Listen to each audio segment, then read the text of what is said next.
Man, I can't believe this is the first episode of Toast to Sales.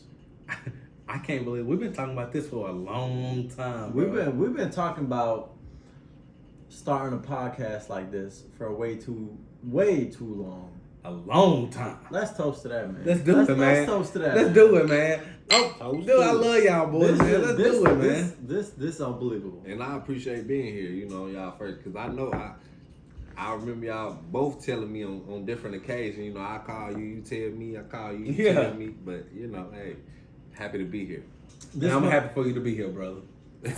You are now tuning in to Toast to Sales. I'm your host, Jimmy Jones. I'm the co-host, Asim Chavanovich. We got a special guest here, Zach Taylor. Cheers to Zach Cheers, Taylor. baby.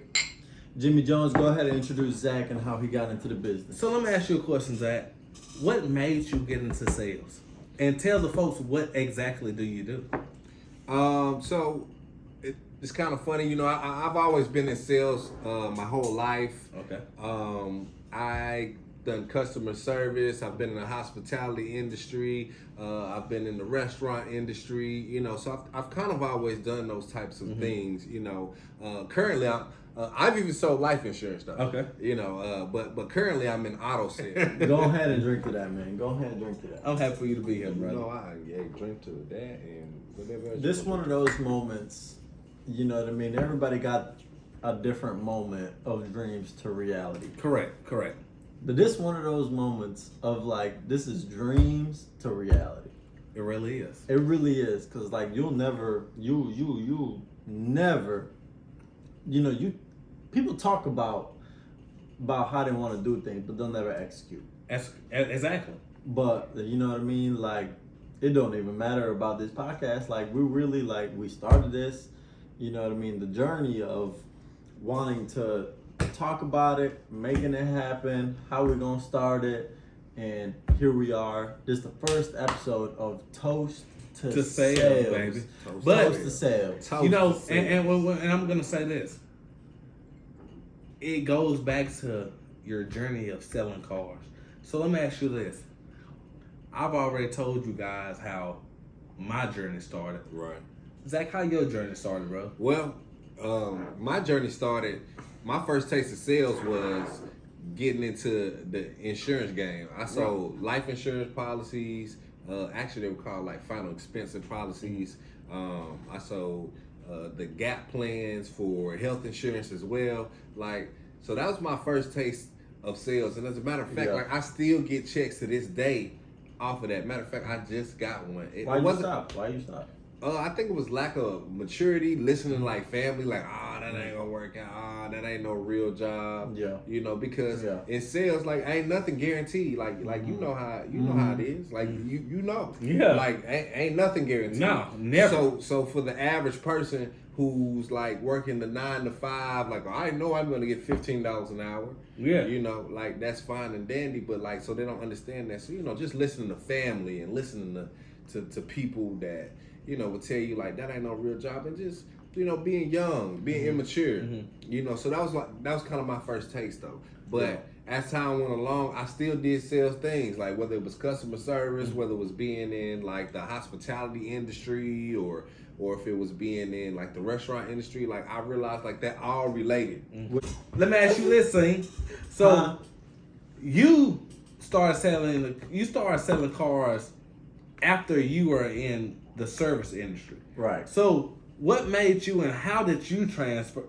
What made you want to get into the sales industry from the service? Because you did good. I mean, from what I know, you know what I mean. What did you do? You know what's crazy? I worked in every position possible in the dealership business. I worked in every position possible. When I was 18, I started off as somebody that just moves cars around. Right. You know what I mean? When I was 19, I worked as somebody that works on the cars. I did that for a while. I was very good at it too. You know what I mean? And I had to get a little surgery done, and it wasn't my fault. Maybe it was. I don't know. But I had to get a little surgery done. But when I came back, I just wasn't as good as I was. Right. You know what I mean? I couldn't lift heavy things. Right. And I just couldn't do stuff like that. Right. You know what I mean? And my cousin actually was in the sales side of the dealership. Right. I actually tried getting in the sales side of the dealership without my cousin at the current place I was working at. Correct. They didn't let me do it because I was too good at what you did. Turning a wrench. Yes. Right, which is the epitome of just being too good at a job. Yeah. Right. You know what I mean? People want to keep you where you at. Exactly. You know what I mean? You make a certain person too much money, they don't want to give you no promotion. They don't want to do anything good for you. Yeah. They want you to make them better. Uh-huh. So I left that place, and I actually did the same thing you did. I sold life and health insurance. Yeah. I wasn't very good at it, but it was the same type of thing of like, you know, you sell a certain amount, you get a paycheck every month. Like I said, I still get checks. You still get checks. I still get checks. They ain't very much, but like I get a check. It's Like something, though. I get a check every year. Yeah. And let me tell you, like I haven't sold a policy. You know, like I say, there's something I beat myself up about. Really, you know what I'm saying? Now I love the auto sales and things like that, but I really look at the opportunity that was before me, and had I kept going along, and you know, just what it could have been. Right. But you know, ultimately, like I would say that, like, I mean, it's crazy the fact that I still get you. I haven't sold a policy in probably 9 years. It makes you think of like how big would that check have been if you stayed in the business? Absolutely. Right, you know what I mean? Absolutely. But like I was in that business. I'm not gonna lie. I'm not gonna lie to the people. I did pretty bad. I did pretty bad. Yeah. You know what I mean? Well, I can't even say What made it hard. I've never even heard of this. So this is something new to me. So I tell did, me why was it and hard the for you? people. The reason Why would you I say it was did hard for bad. you? The reason I did bad was because it was strictly calling people. You know what I mean? You never look a person in the eyes. You never FaceTime a person. You never look somebody and and you never meet the person, right? So it was strictly call somebody you never met, and it was my first sales job. Keep in mind, it was call somebody you never met and try to sell them something. I wasn't good at all. Right. You know what I mean? That was my first introduction to sales, and being a failure at it. Right. Basically, so you know, after I did very bad at that, you know, my cousin called me for like the fifth time, fifth, sixth, seventh, I don't know. Right. He called me. He was like, "Hey man, just come sell this with me." Yeah. So do you think that, like, so you would say like that your time with the insurance situation, would you say that influenced your cousin calling you? Because you said he called you like 5-6 times. Like, I mean, how many times before you finally was like? I think you know, if you want to be honest, and it may not sound ignorant, but I think it had a lot to do with money. Yeah, absolutely. And I think, because I 9 think times out of 10, everything has. I mean, you know, money can't fix everything. when you have none, you want something. Exactly. I mean, but what about the money though? I mean, when you got bills, Right. when you got stuff to pay for, and when you got a lot to lose, Right. that's the only thing that could solve that problem. But that's what I'm saying. Like, you say your cousin called you like 5, 6, 7 times. And each time, I'm sure he told you like, I gotta wait. And that's another thing about being in the sales game. Yeah. Any sales job, they're gonna try to sell you on it. That's what I'm saying. Gonna try That's what I'm saying. Everybody gonna try to sell you on it. Absolutely. Like, you should come do this because listen, I got guys, they making $2 million. I never believed it. I never believed it. So it's the sales game. Right. So I mean, and it's from the top to the bottom. Like, it doesn't matter what it is. It's from the top to the bottom. So that's why I'm just asking, like, you know, the fifth, the sixth time, like. Well. When I was working on the cars, you know, not to toot my own horn or anything like that, but I was pretty good at what I was doing. Right. You know what I mean? And not to say that it was enough, but it was enough for me to live, for me to put something back, and for me to enjoy what I'm doing. I didn't have a lavish lifestyle of, let me go buy this jacket. Let me go to the store, let me splurge this, let me splurge that, let me go to the bar and let me tip big. So when I was working on cars, I didn't have that lifestyle of tipping big, buying nice things. It was mainly just, let me work on this car, let me make this money, let me put this back, and let me just go buy a cheesesteak sandwich. You know what I mean? So I know that y'all said that you can't really compare house sales to car sales, but if you had to pick one, the age that let me ask you this: the age that we said now, if you had to, not saying that you have to pick one or the other, but if you just had to, what would you say and why? So I've never seen the car market and the housing market correlate so perfectly. Okay. Right. Why though? At this market now, right? So, you know what I mean? It might be a little different now, right? Because the car market fluctuates a little different than the housing market. But the car market, you could sell your car and make a whole bunch of money on it. I can sell my house though, right? But you can't buy the next car at a discount. It's the same thing as the house. You could sell your house and make a whole bunch of money on it, but the next house you buy, what are you paying? Market value, all the money.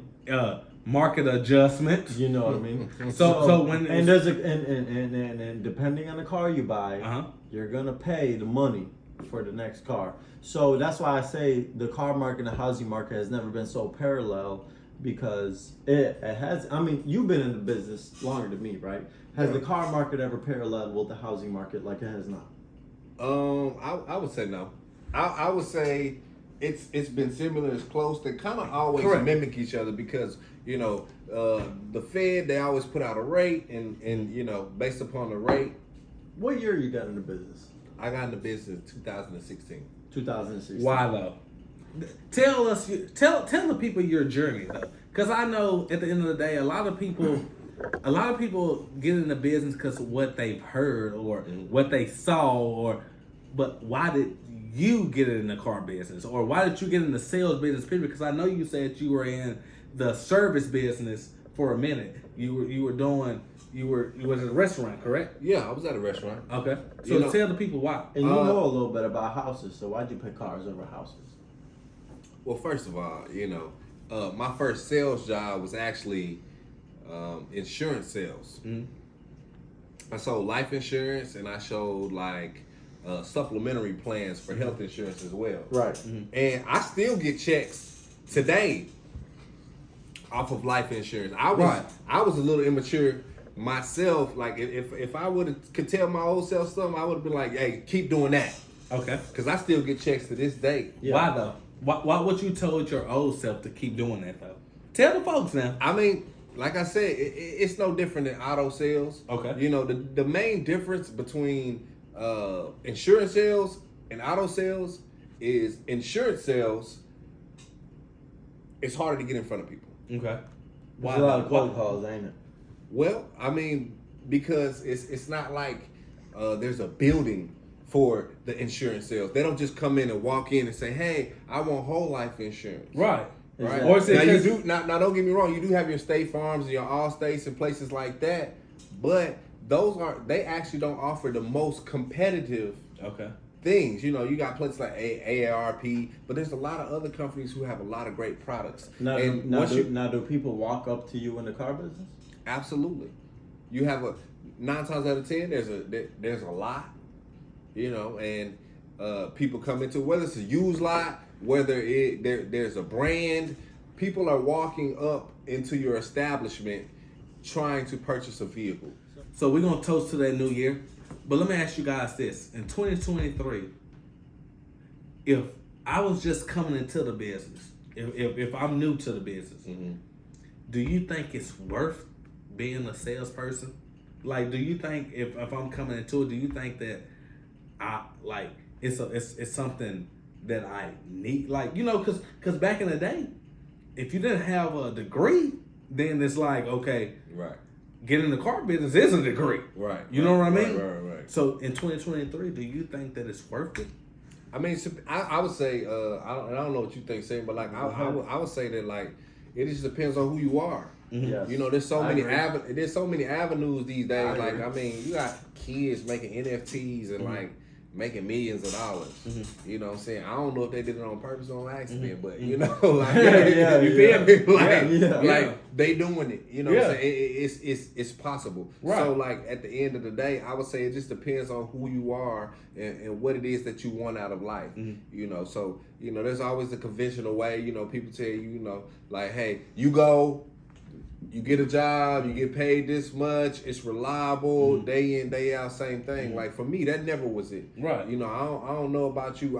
What even got y'all like into sales? Like what made y'all like? For me, it was what it brought and knowing the unlimited earning potential. Whether I earned it or not, that was a whole nother discussion. But it was the earning potential. What got y'all into sales? So for me, like I say, like you just said, I don't know about you guys, but for me, it was do or die.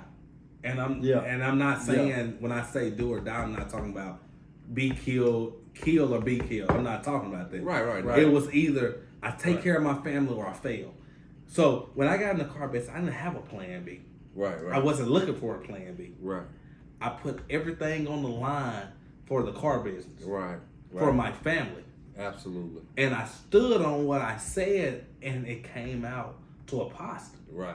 That's what made me, because at the end of the day, you either you don't have a lot of options as a man. You really don't. Either you're gonna have a job, You make it or you break it. you make it or break it. Don't nobody feel sorry for you do that. No, they're not gonna feel sorry for you. I mean, period. End of discussion. Not your lady, not other men, No. not nobody. But I mean, that's just life, you know what I'm saying? And for me, I can't say that it was just do or die. For me, it was just the smartest decision to make. Like, correct. It wasn't like sink or swim for me. Like for me, like I felt like these things played to my strength and it played to my expertise. Correct. And things that I've done over my life. Correct. And I realized like everything like you do with sales, like you like you know when I call y'all boys up, like y'all always trying to sell me on something or why you believe it, why you believe that, why is this and why is Come that. take this shot of Jack with me. Yeah, you know what I mean? I always trying to sell some shit. Yeah. You know what I'm saying? It ain't my fault though. But you know, like I say, at the end of the day, it's really about what you feel. You know what I mean? It's really about how you feel about your situation. Because a lot of people, bro, can be in die-hard situations. Right. And they won't push themselves. Like we pushed ourselves because we didn't have to go be car salesmen. So what type of people you think should be in sales though? Like but the crazy thing is, to me personally, anybody can be a salesperson. But what type of people, like as far as like maybe their mentality or something like that? Right. So because there's a lot of gray areas to that, right? Because you're talking about introverts, you're talking about extroverts, right? An introvert is somebody that stays to themselves. Right. Right. So somebody that stays to themselves will be a great person to just make money in their bedroom, and an extrovert is somebody that'll make great money talking to people like us. Right. So what kind of person would make money as a salesperson? I mean, I think it's about your mindset. I don't think it's about an introvert, extrovert, because when you really think about it, sometimes extroverts are the ones who have the most trouble because they're so extroverted. The introverts, they spend more time listening to the customer, like what people want, you know, where people coming from. And because you're introverted, people are curious about you and like, okay, well, what do you think? You know, versus being extrovert, they already know what you think. You know what I mean? Do you think introverts care about what other people think? I think that introverts care to a degree. You know what I'm saying? Like everybody care to a degree. Correct. I don't think that it's no more. I don't think introverts or extroverts care any more than any other person. You know what I'm saying? I think it's an interpersonal thing. Correct. I think that like, you know, it's all about who you are. Some people care more, some people care less. Correct. And let me piggyback off that question. So as far as, you know, we're in the year 2023. Right. Toast to that. Toast to that. We made it here. Toast to that. You know what I mean? For sure. To answer your question from earlier, you said, what does it take to be a salesman in 2023? Regardless of the field, right? You selling cars, you selling insurance just like you did, you selling life or health, you selling houses. Whatever the case may be. Whatever the case may be, everything correlates right now, right? So if you selling anything in that criteria right now, I'm gonna be totally honest. it's a dog world. Right? Absolutely. Because it's very limited. It's very limited as far as what you can do.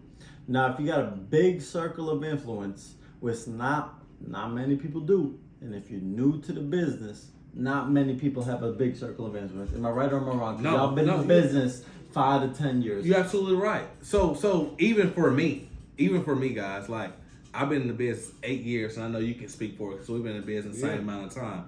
Right. So I still don't have I'm just now gaining a big circle of influence because my 5-6 years I fed off the lot. The past 2 years. And what do you sell, Jimmy? What do you sell? You sell cars, right? I sell cars. Cars. So I'm just now getting in my mind because at the end of the day, we always looked at it like, okay, a person is gonna pull up. They're gonna, you know what I'm saying? You may not get a lot of people, but what if I catch that one person? Right. The new age is now you gotta get on that horn.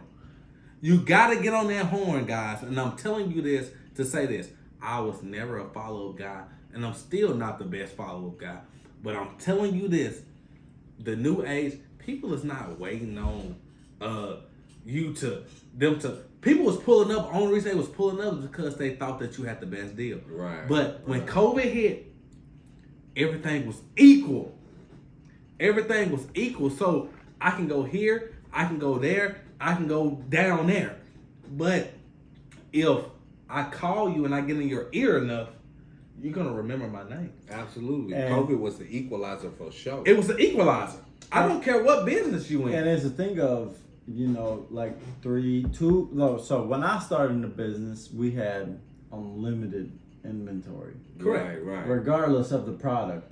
Correct. You had unlimited inventory. Right. Unlimited. Right. Today, it is limited. Correct. It went from unlimited to limited. Right? So, you went from selling whatever you can or whatever you wanted to whatever you can. Mm-hmm. Right. So that's where it transitioned from. So if in 2023, if you're getting into the sales business, correct, you can't be a regular person. You can't. You can't. Right. You can't. You right. You can't be a regular person. You cannot be a regular person and get into business and expect to succeed. Correct. Right. You got to be an irregular person that has the motive to want to have everything. And I'm going to say this. And that's what it takes. And I'm going to say this. Back in 2017, 18, yeah, you could get in the business and you can luck up and sell 16 cars. Easily. 2023, 2022, I'm going to say 2020 up until 2023. You have to be a salesperson. Right or wrong, true or false? Let me ask you a question. Well, you gotta know like so like the difference, and I want you to ask your question too. But like the difference is like, it's one thing when the product is right here before you. Imagine like, of course, we've been in the auto industry or whatnot, but correct, like imagine like being in the furniture business, correct, and you trying to sell this piece of furniture, and they ain't never sat in it. And you know what's crazy? And you trying to tell them why like this is the best. And you know what's crazy? I went to go shop for some furniture. I went to a certain furniture store, just like, we got a name brand store. Right. And I went to a certain furniture store. Man, they tried charging me so much just for a lazy boy. And I didn't want to do it just because they charged so much for that certain product. But what that's called? What? Market what? What? Market adjustment. That's adjustment. You know what I'm saying? But everything's adjusted. Want it, everything's adjusted. You don't get it. And I'm gonna follow up with this question. But what's the true name? Before you say that question, the true name is like it's really inflation. We like in the business of this or that. Really in the auto business, like we call it market adjustment. Correct. But correct. like other places, like people just perceive it as inflation, and that's really just what it is. And you know something, on used cars, when you selling used cars, for instance, used cars, people don't look at it as a market adjustment. Right, that's true. When you're selling new cars, they look at it because it's on the what? It's on the sticker. But in used cars, they don't see the market adjustment because it's not on the bottom line. Like That's you don't true. see that. That's true. So let me tell y'all something. Do your research before you buy your car. Because if you do your research, you're going to know what the car is really Correct. worth. Right. And you're going to know what car to buy. Right. You're going to look for a certain car. And y'all tell me if I'm wrong. Absolutely. Right? Y'all going to tell me if I'm wrong. You're going to look for a certain car. Hypothetically, if it's at this trim model, you're going to look at this value. Right. And what car is selling at Absolutely. Right. If you find it at the value that you searched it up at, that's the one you buy. And that's Absolutely. true. Regardless of taxes and regardless of that. Right. Yeah. Absolutely. That's Absolutely. the right one to buy. Absolutely. That's the right one to buy. Absolutely. So let me ask y'all a question. Why is it so hard to sell cars today? I'm gonna start with you. Well, I mean, Why is it so hard? so, and when you say sell cars, I mean, I would say it's harder to sell new and used for different reasons. So new just because the lack of what's out there, right? And then then the used because of the internet, I feel. I mean, the internet plays a part, but I mean, the internet been with us for a while. But like, it's more so to look and see like, okay, this used one the same price as the new one. Correct. So in people's mind, it's hard to justify paying this price or more for a used one than a new one. And so I feel like that plays a big part. What do you Correct. recommend? Do you recommend somebody buys a used one today, or do you recommend somebody wait to buy a new one at the same price? Well, I recommend that people go with whatever their situation is. You know, like and one of the worst things like to me is like when good credit people like try to advise bad credit people. Like because it's about what your situation is. The fact that you got approved was a good thing. Absolutely. Right? Absolutely. And somebody with good credit could never understand, or excellent credit could never understand being in the position. Circumstance. Right. So they're telling them like you got a bad rate. Right. That's a bad deal. Right. Things Right. like that. So Right. But it ain't no different than any situation. Like I can't tell you whether it's better to buy a new or it's better to buy used. Do you need a car? Yeah.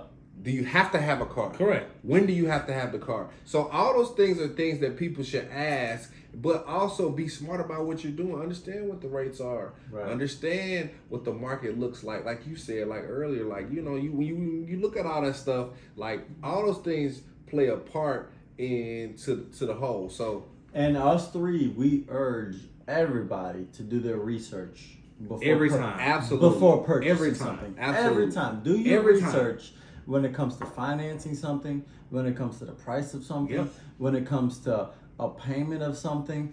Do your research. Because if you don't do your research when you come to, I ain't gonna even just say a dealership, but if you come to any place that got anything to do with sales, you're gonna automatically think that someone is taking advantage of you because it's installed in us as Yes. humans to think that, okay, I'm supposed to get a better deal. Because your whole life you have heard that I'm supposed to get a better deal. Right. Or not even I'm supposed to get a better deal. Let me ask. Right. Is there anything I can get off? Right. Right. Sometimes us as salespeople or us as whatever the case may be, that's all we got. But I mean, it's just like, you know, and everybody feels that way, like, oh, I gotta have a better deal, right? Correct. A better deal. But like, I mean, it was a time when there wasn't no such thing as like a 72-inch TV or 85-inch TV, right? So if you paid $3,000 for your 72-inch TV, right, when it first came out, are you stupid? Because this person wanted to wait 3-4 years to pay, you know, $1,500? I don't think so. You know what I mean? To end the podcast, the very first episode of Toast to Sales, the very first, the one and only podcast of Toast to Sales.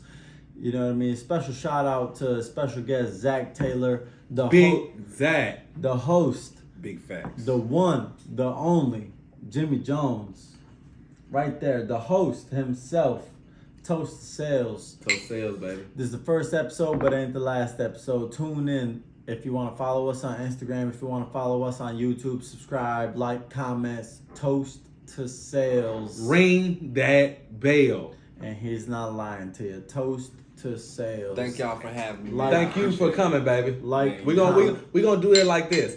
We're gonna toast one out. We thank y'all for tuning in, and we out. like, comment, subscribe, baby.